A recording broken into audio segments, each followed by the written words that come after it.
Hello दोस्तों, मैं रामवीर आपके अपने यूट्यूब चैनल कैरियर पॉइंट्स में आपका स्वागत करता हूं। तो दोस्तों आज हम जो है परसेंटेज का 13वां पार्ट लाए हैं। इससे पहले हमने 12 पार्ट करा दिए, यानी कि 12th पार्ट करा दिए और आज हमारा 13th पार्ट है। हमने राकेश यादव के क्लास नोट से 1 से लेके 69 तक क्वेश्चन करा दिए हमने अपने 12th पार्ट में, है ना। तो अगर कोई पहली बार हमारी इस वीडियो को देख रहा है तो पहले हमारे बेसिक कुछ क्लासें देख लीजिएगा, आपको जो है परसेंटेज का थोड़ा अंदाज़ा लग जाएगा जो बिल्कुल नया है। और जो नया नहीं है वो तो आराम से इसको देख के आराम से समझ में आएगा, कोई दिक्कत नहीं है ना। तो चलिएगा आज के क्वेश्चन की ओर बढ़ते हैं। मैं बता दूं आज के क्वेश्चन बहुत ही अच्छे क्वेश्चन जो एग्ज़ाम में अक्सर पूछे जाते हैं और ये समझ में भी नहीं आते हैं। ठीक है, आप जो है बहुत ज़्यादा परेशान हो गए हैं और उसके बाद भी ये समझ में नहीं आए, तो मैं आज आपको बताने वाला हूँ एकदम बहुत ही आसान तरीके से और बहुत ही बेसिक भी आपको बताऊंगा, जिससे कि आप जो है आराम से समझ सकें, जो कभी ना भूलें बिल्कुल भी, है ना। तो बने रहिएगा वीडियो के लास्ट तक। बहुत बढ़िया क्वेश्चन है आज के, एकदम कतई जहर बोल सकते हो आप। तो चलिएगा क्वेश्चन क्या कह रहा कि 60 विद्यार्थी हैं, उनकी एक क्लास है, यानी कि 60 विद्यार्थियों की एक क्लास में 30% छात्र केवल अंग्रेजी बोलते हैं, 20% केवल हिंदी बोलते हैं और बाकी छात्र दोनों भाषाएं बोल सकते हैं। ज्ञात करो कि कितने छात्र हिंदी बोल सकते हैं। देखिएगा क्वेश्चन बहुत आसान है, बहुत ही इजी है ना।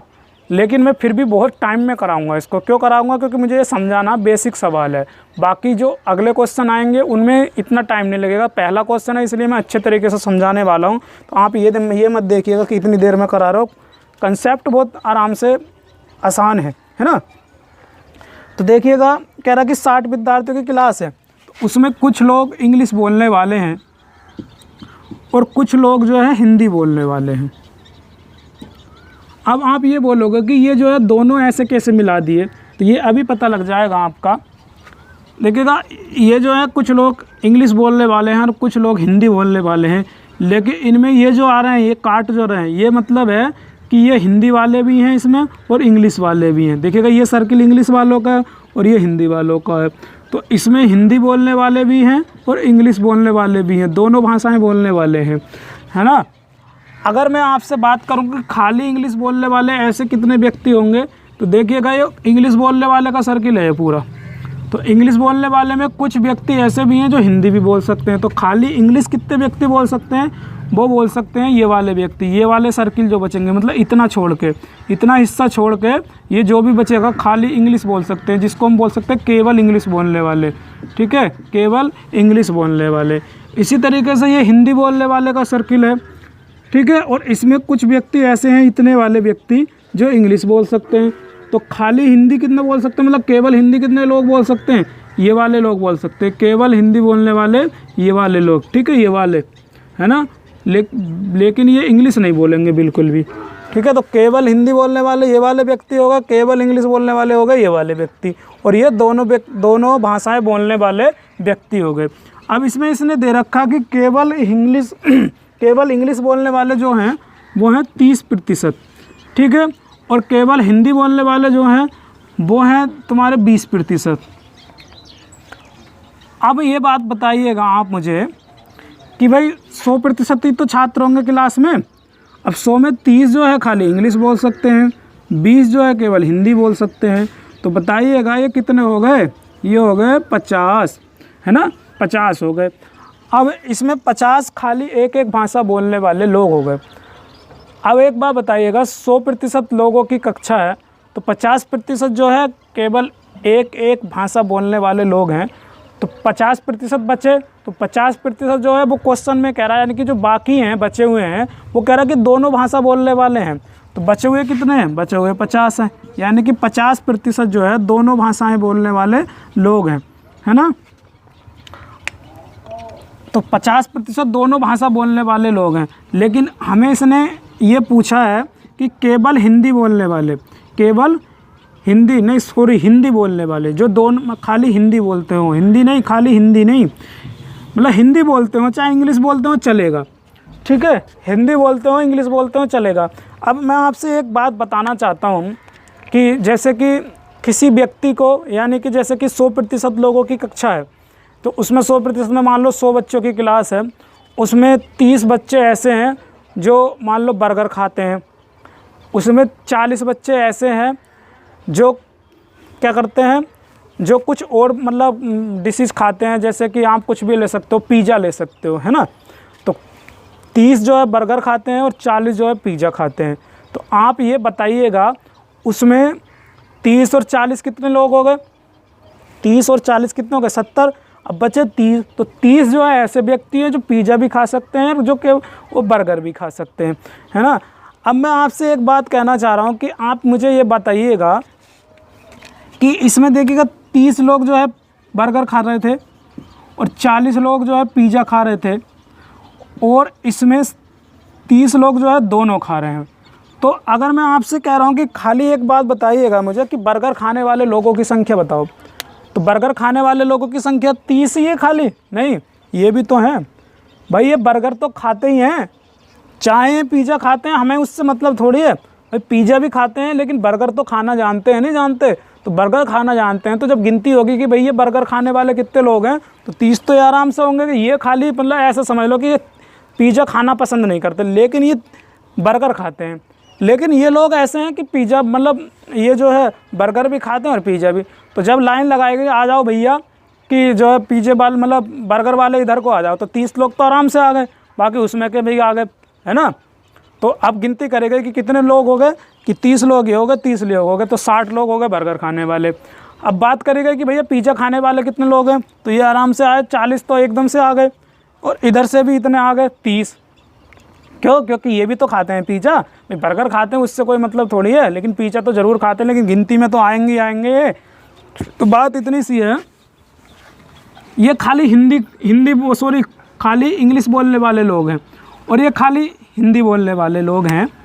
तो हिंदी बोलने वाले केवल 20 हैं प्रतिशत में, है ना, लेकिन 50% भी तो हिंदी बोलते हैं, इंग्लिश बोलते हैं, वो भी ये बात हमें समझनी पड़ेगी, लेकिन हिंदी तो बोलते ही हैं, तो गिनती तो होगी इनकी। तो 50 जो है हिंदी बोलने वाले भी हो गए। तो कुल मिला के अभी ये कितने लोग हो गए? ये हो गए 70% लोग। तो हिंदी बोलने वालों की संख्या कितनी हो गई? 70%। तो हमें 70% की वैल्यू निकालनी है। टोटल क्लास की संख्या दे रखी थी इन्होंने, यानी कि क्लास 100% मानी है हमने, तो 100% की संख्या दे रखी है, कितनी है? 60।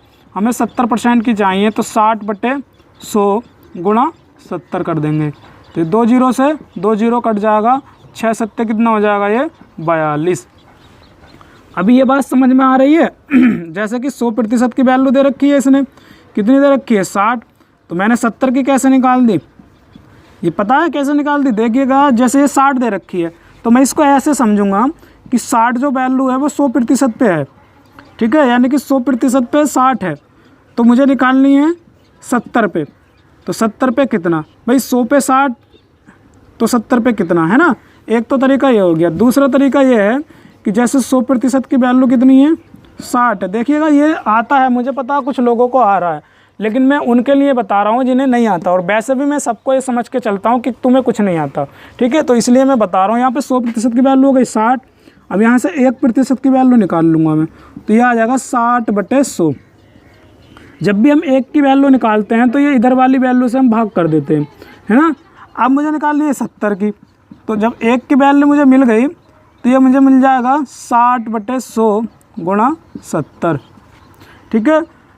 ये जब 1 की वैल्यू मिल गई मुझे इतनी, तो 70 की मुझे इतनी निकाल दूंगा। देखिएगा, अगर अभी भी समझ में नहीं आ रहा ना या 1 और 70 का चक्कर, तो आप इधर देख लीजिएगा। जैसे कि मैं कह रहा हूँ कि मुझे जो है 10 पेन मिल रहे हैं, ठीक है, और 10 पेन मिल रहे हैं मुझे 50 रुपये के। तो आप मुझे ये बताइएगा, एक पेन कितने का आ रहा होगा? एक पेन कितने का आ रहा होगा?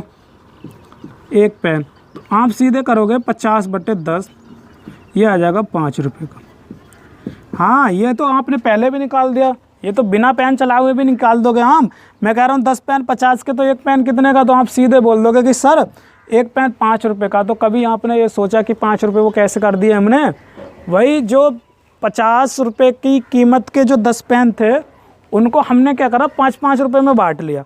तो 5-5 रुपये में बांटना ही तो डिवाइड कहलाता है, ठीक है, बांटना ही तो डिवाइड कहलाता है। तो ये हमने क्या करा? डिवाइड ही तो किया है, यानी कि 10 रुपये से 10 पेनों से 50 रुपये को मैंने डिवाइड कर दिया। तो 50 रुपये को 10 पेन है मेरे, उससे मैंने डिवाइड कर दिया, है ना। तो ये बांटना ही क्या कहलाता, भाग कहलाता। तो कुल मिला के जब भी मुझे 1 की संख्या चाहिए होती है तो मैं क्या करता हूँ, सीधे भाग करता हूँ। इसी तरीके से यहाँ भी मुझे 1 की संख्या चाहिए थी तो मैंने क्या करा, इसमें भाग कर दिया। अब यहाँ पे देखिएगा, जब 1 पेन की कीमत आ गई तो अब मैं पूछ रहा हूँ आपसे 20 पेन की बताइएगा। तो 20 पेन के आराम से निकाल सकते हो तुम, 20 पंजे 100, यानी कि 100 रुपये के आएंगे। आप सीधे बोल दो कि 10 पेन 50 के आ रहे हैं तो 20 पेन कितने, 100 के आएंगे। लेकिन ये क्या होता है कि जब भी हमें 20 का निकालना होता है, जब 1 की मिल जाती है तो हम सीधे क्या करते हैं, उसमें गुणा करते हैं। तो गुणा करके आता है या ऐसे हवा में नहीं आता, हवा में आ जाता, छोटी वैल्यू दे रखी होती हैं तो। लेकिन इनके पीछे कंसेप्ट गुणा और भाग वाला छिपा है, ठीक है, तो समझ के रखिएगा। तो देखिएगा इधर जैसे ये 70% की वैल्यू इतनी आ गई तो मैंने सोल्व कर दिया, मैंने कुल मिला के आपको ये बता दिया, तो क्वेश्चन हो गया आपका सोल्व। तो इसके पीछे बहुत सारी कंसेप्ट वाली चीज़ें थी जो मुझे बताने में थोड़ा समय लग गया। बाकी अब अगले क्वेश्चनों में नहीं बताऊंगा, आराम से हो जाएंगे, है ना। तो चलिएगा अगले क्वेश्चन की तरफ बढ़ते हैं। एक परीक्षा में 65% छात्र गणित में पास हुए, 48% छात्र भौतिक में पास हुए और 30% छात्र दोनों में पास हुए। कितने प्रतिशत विद्यार्थी दोनों में फेल हुए, है ना। कोई दिक्कत नहीं, आराम से कर लेंगे हम। देखिएगा प्रतिशत की बात कर रहा है इसमें, कह रहा है कि 65% छात्र गणित में पास हो रहे हैं। तो मान लो ये गणित का खाना है, मैथ्स का, है ना। तो ये 65% छात्र हैं जो मैथ्स में फेल हो रहे हैं कि पास हो रहे हैं। और 48% छात्र भौतिक में पास हो रहे हैं और 30% छात्र दोनों में पास हो रहे हैं। तो ये देखिएगा 48% जो है भौतिक में पास हो रहे हैं। तो आप इसको ऐसे समझिएगा, ये पूरा है, पूरे में 65% हैं और भौतिक में पूरे में ये 48% है। सही है। तो ये फिजिक्स का हो गया, ये वाला खाना, सॉरी फिजिक्स का, ये फिजिक्स का है और ये मैथ का। और ये जो है मैथ भी हैं और फिजिक्स में भी पास हो रहे हैं, मतलब भौतिक में भी पास हो रहे हैं। अगर मैं खाली इतनों की बात करूँ ना, इतनों की, तो ये ऐसे व्यक्ति होंगे जो मैथ में पास होंगे लेकिन फिजिक्स में पास नहीं होंगे, है ना। अगर मैं खाली इसकी बात करूँ तो ये ऐसे व्यक्ति होंगे जो केवल फिजिक्स में पास होंगे, मैथ में फेल होंगे, है ना। क्यों? क्योंकि ये खाली फिजिक्स का है, लेकिन इसमें कुछ व्यक्ति ऐसे हैं जो मैथ में भी पास हैं। तो खाली अगर मैं इनकी बात करूं केवल की, तो ये वाले जो केवल हो जाएंगे, ये हो जाएंगे खाली फिजिक्स वाले पास होने वाले। इसी तरीके से अगर मैं इनकी बात करूं तो ये केवल हो जाएंगे मैथ के पास होने वाले व्यक्ति। अब बात ये आ रही है कि इसमें दोनों में फेल होने वाले, यानी कि दोनों में पास होने वाले हैं 30। तो ये 30% जो है दोनों में पास हो रहे हैं। तो देखिएगा खाली मैथ में पास हो रहे थे 65, उसमें से कुछ व्यक्ति ऐसे हो गए जो फिजिक्स में भी पास हैं। तो अगर मैं केवल मैथ में पास होने वाले बच्चों की बात करूं तो कितने हो जाएंगे, 65 में से 30 माइनस करोगे तो कितना आएगा, ये आ जाएगा 35। तो 35% लोग केवल मैथ में पास हो रहे हैं। इसी तरीके से 48% फिजिक्स में पास हो रहे थे, लेकिन उसमें से 30% लोग ऐसे भी हैं जो मैथ में पास हो रहे हैं। तो केवल फिजिक्स में पास होने वाले व्यक्ति जो हो जाएंगे 48 माइनस 30 करोगे तो हो जाएगा 18%। समझ में आ रही है? देखिएगा इतनी बात समझ के रखिएगा, केवल फिजिक्स में पास होने वाले बच्चों की संख्या है 18%। अब ये क्या पूछ रहा है इसमें, ये पूछ रहा है दोनों में फेल हुए व्यक्ति।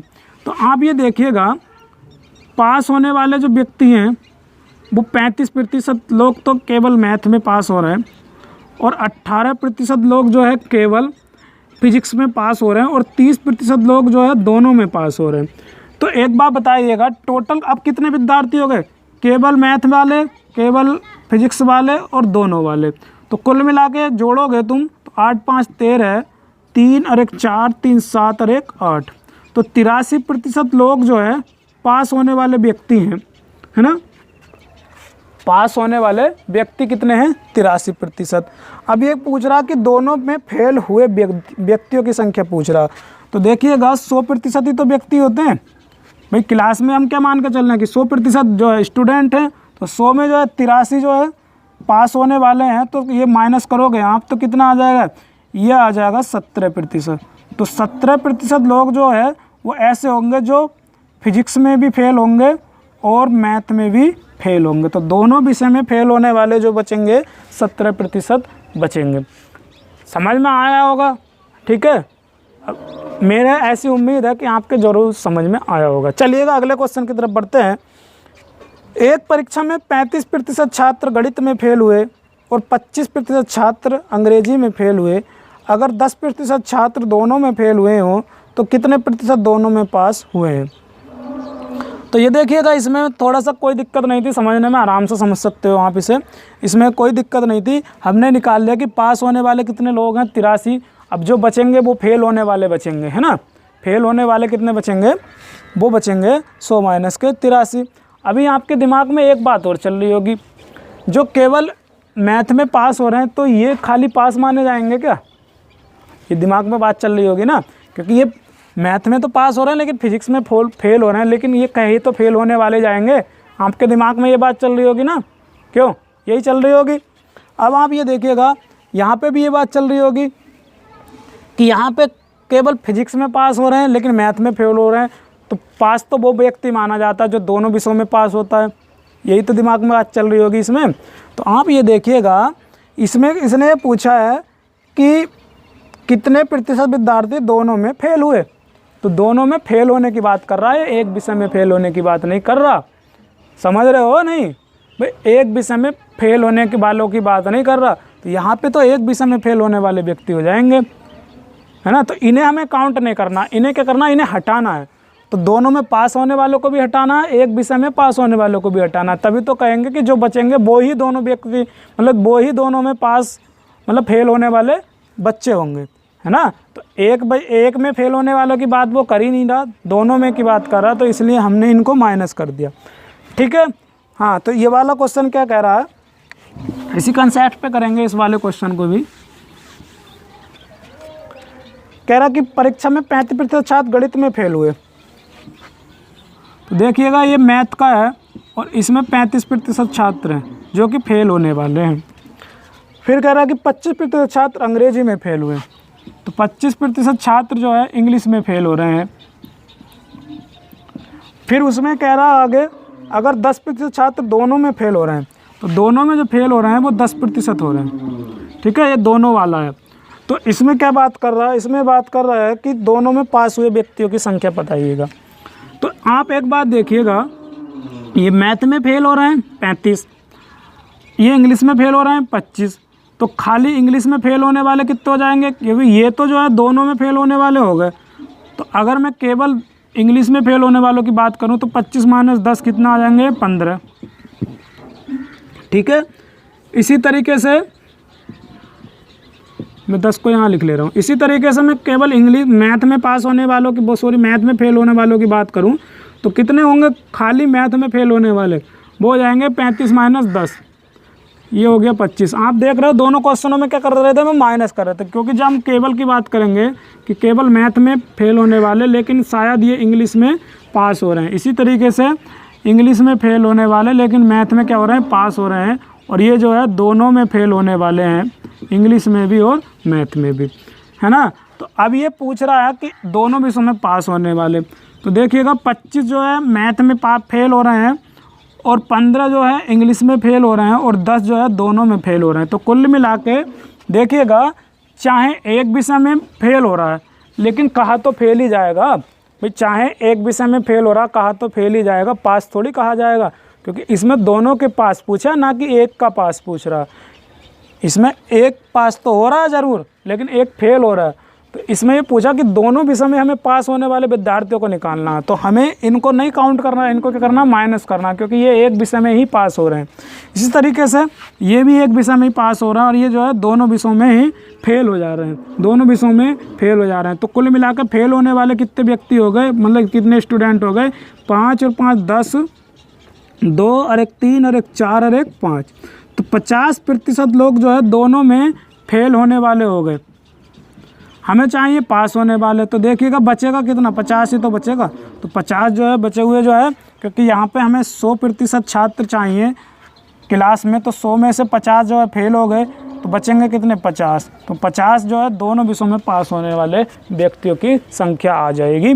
सही है। तो चलिएगा, उम्मीद करता हूँ समझ में आया होगा क्वेश्चन। अगले क्वेश्चन की तरफ बढ़ते हैं। एक गाँव में 60% परिवारों के पास एक गाय है, 30% परिवारों के पास एक भैंस है, 15% परिवारों के पास एक गाय है और भैंस दोनों हैं। गांव में कुल 96 परिवार हैं, कितने परिवारों के पास एक भी गाय या भैंस नहीं है? तो जो 96 परिवार है ना, वो दे रखा है कि टोटल 100% की संख्या। तो टोटल 100% की संख्या दे रखी है 96 परिवारों के। देखिएगा, करते हैं।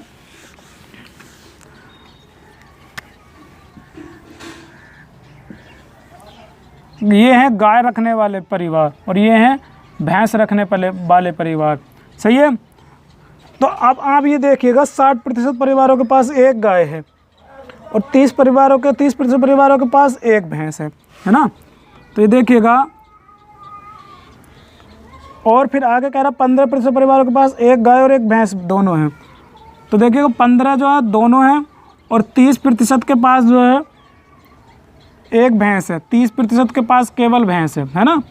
उसमें 20 यानी कि 60% परिवारों के पास एक गाय है और 15% परिवार ऐसे हैं कि जिसमें कि दोनों हैं। तो अब मैं खाली काव की बात करूं कि केवल ऐसे परिवार कितने हैं जिन पे खाली गाय है, क्योंकि ये तो दोनों आ गए ना, 60 में दोनों आ गए, क्योंकि पूरा 60 का है। तो 60 में ये दोनों वाले आ गए, तो इसको माइनस करूँगा मैं, तो कितना आ जाएगा? 45। तो 45 जो है केवल गाय वाले हो जाएंगे। और इसी तरीके से ये पूरा खाना 30 का है, तो 30 में 15 ऐसे हो गए जो गाय भी हैं। तो केवल मैं अगर भैंस वालों की बात करूं तो कितने बचेंगे? 30 में से 15 घटा दोगे तो कितना बचेगा? 15, है ना। इसमें क्या पूछ रहा कि एक भी गाय या भैंस नहीं है, ऐसे परिवारों की संख्या ज्ञात करनी है।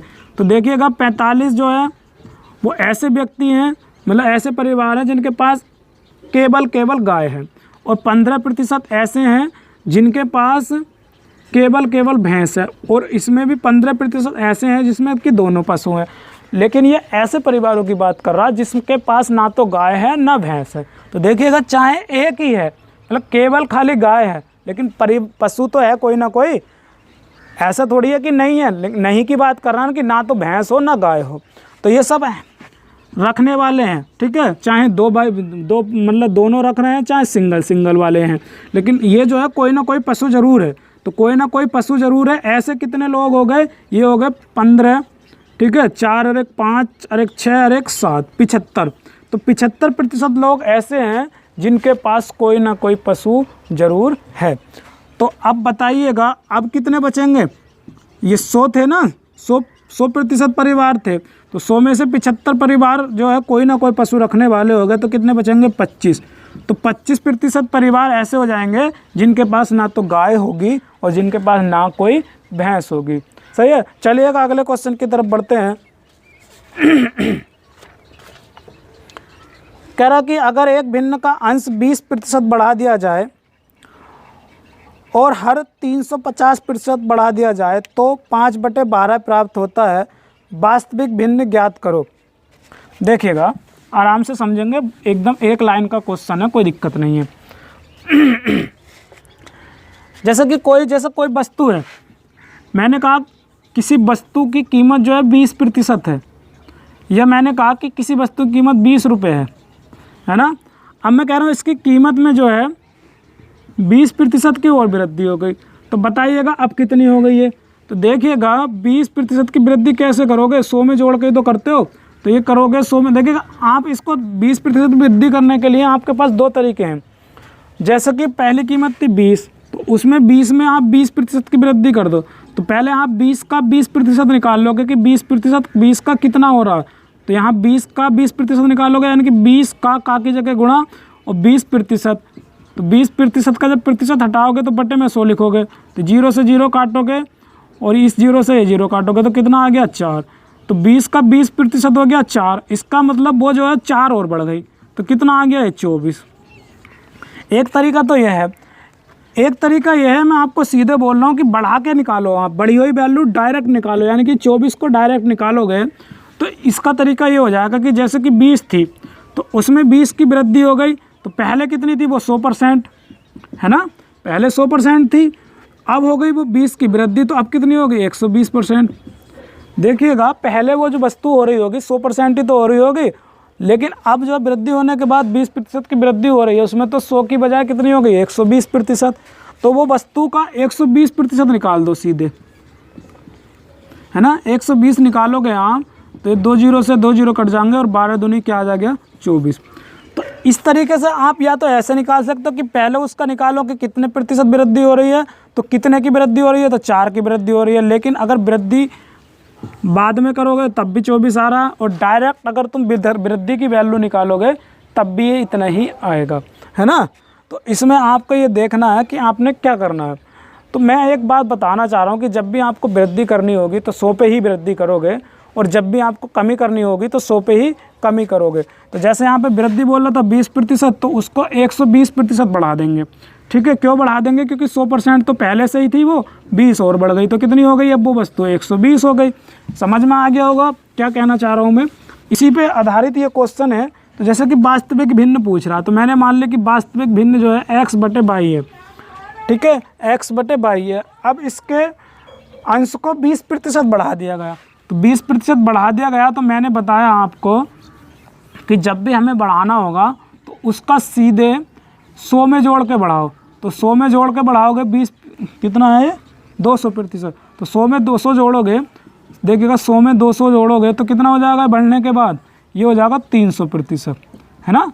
तो इसको डायरेक्ट 300% बढ़ा दो भिन्न अंश को, तो 300% बढ़ा दिया, ठीक है। फिर उसी तरीके से ये वाला जो है 350 बढ़ा, तो 350 ये है और 100 इसमें पहले से जोड़ेंगे तो कितना हो जाएगा 450। तो बढ़ने के बाद कितना हो जाएगा ये 450%, है ना।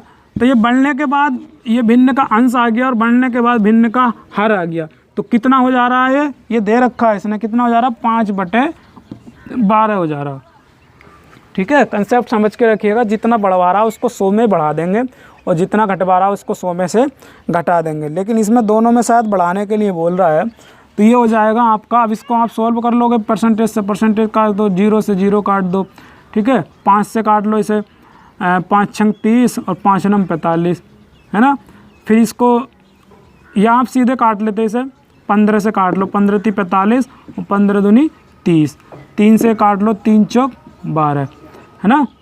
अब बचा आपके पास x/22, इधर 2 बचा गुणा में ऊपर, ठीक है। तो ये इधर आ जाएगा इसके बटे में, तो इधर कुछ नहीं बचा, तो इधर ऊपर खाली 5 रहेगा, ये इधर आ जाएगा 2, तो 2 चौक हो जाएगा ये 8।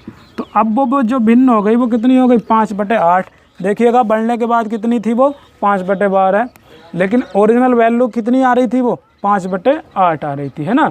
बढ़ने के बाद तो वो 5/12 हुई थी। तो चलिएगा अगले क्वेश्चन की तरफ बढ़ते हैं। कह रहा है कि नमक और पानी के एक घोल में 5% नमक है।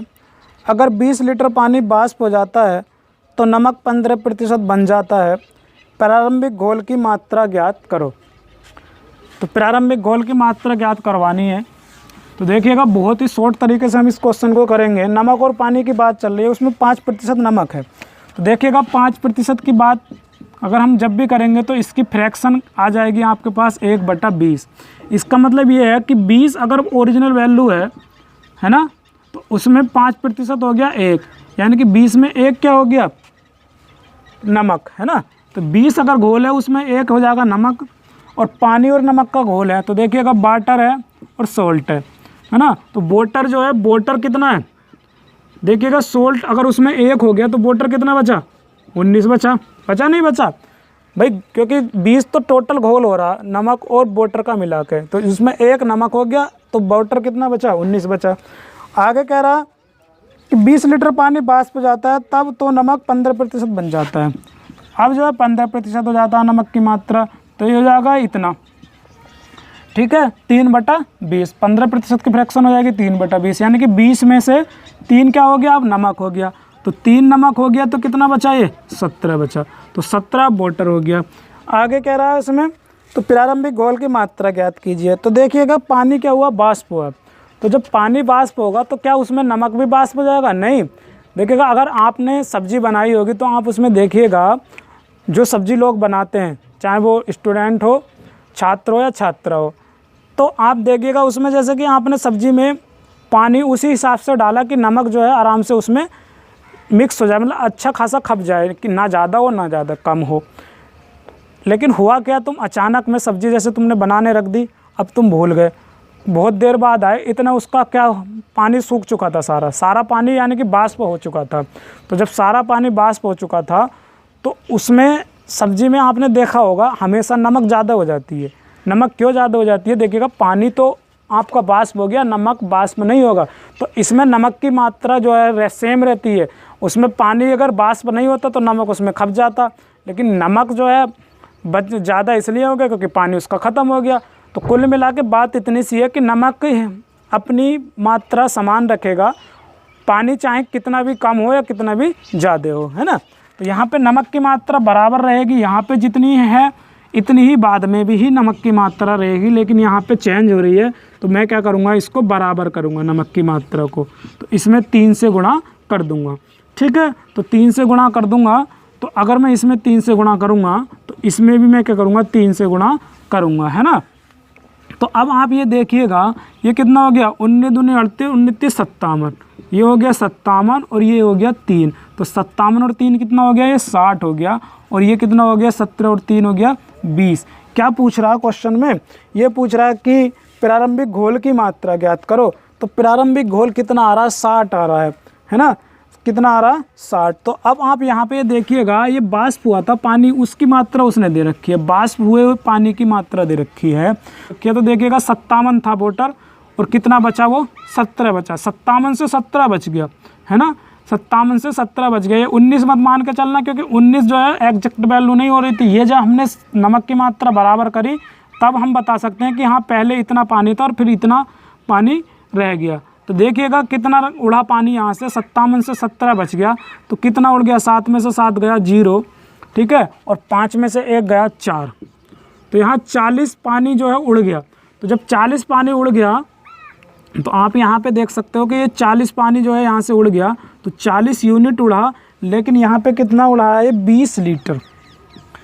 20 लीटर। तो आप ये देखेगा, ये जो हम सब काम चलते हैं लेके यूनिट में चलते हैं, ओरिजिनल थोड़ी होते हैं। ओरिजिनल तो 20 लीटर आ रहा, तो उड़ने वाले पानी की मात्रा कितनी आ रही है, 20 लीटर। तो यहाँ से 1 यूनिट की वैल्यू कितनी जाएगी, 20/40। तो 20 कम 20, 20 दूनी 40। तो 1 यूनिट की वैल्यू कितनी आ गई, 1/2 लीटर। हमें चाहिए प्रारंभिक घोल, तो प्रारंभिक घोल हो रहा 60। तो 60 यूनिट की वैल्यू निकालनी है मुझे, तो 1 की इतनी है, तो 60 की कितनी हो जाएगी, गुणा कर देंगे सीधे, तो ये हो जाएगा 2 तिया 6, तो ये हो गया 30 लीटर। तो प्रारंभिक घोल कितना है भैया, 30 लीटर है। समझ में आया? अगर देखें कि किसी की समझ में नहीं आया तो पीछे फिर वापस करके देख लीजिएगा। 1 बार देखो, 2 बार देखो, 3 बार देखो, बैक करके बार बार देखोगे, ठीक है, समझ में आ जाएगा मैं क्या बताना चाह रहा हूँ। चलिएगा, आज के लिए इतना ही रखते हैं, बाकी मिलते हैं अपने नेक्स्ट वीडियो में नेक्स्ट क्वेश्चनों के साथ। कल को ये आपका चैप्टर उम्मीद करता हूँ ख़त्म करा दूँगा, ठीक है, ख़त्म कराने की कोशिश करूँगा, चाहे वीडियो कितना भी लंबा हो जाए।